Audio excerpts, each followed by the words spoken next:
नमस्कार. आज आपण आलेलो आहोत लंडन ब्रिज, संत तुकाराम ब्रिज रावेत इथे. या ठिकाणी आपले अन्सारी सर हे आपले कस्टमर आहेत आणि त्यांचं A to Z juice centre आणि रसवंतीगृह या नावाने रसवंतीगृह आहे. 2015 पासून ते या व्यवसायात आहेत. याआधी ते जुने मशीन वापरत होते आणि त्यामध्ये 2 अपघात झाल्यानंतर त्यांनी अत्यंत अर्जंटली आपलं मशीन बुक केलं.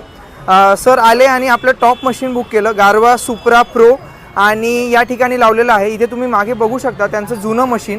यामध्ये त्यांच्या मेहुण्याचा हाताला दुखापत झालेली, त्यांच्या स्वतःच्या हाताला दुखापत झालेली आहे. त्याचबरोबर या मशीनचं तुम्ही बघू शकता MS मटेरियल असतात. अत्यंत खराब क्वालिटीचा रस आपल्या ग्राहकांना यातून दिला जाऊ शकतो. त्यामुळेच त्यांनी हे नवीन मशीन निवडलं. आधुनिक काळाची गरज ओळखून त्यांनी हे मशीन निवडलेलं आहे आणि आता इव्हन लेडीज किंवा त्यांच्या घरातील इतर कुणीही हे मशीन हँडल करतं. रस्त्याच्या कडेला इथे मशीन लावलेलं आहे. छोट्या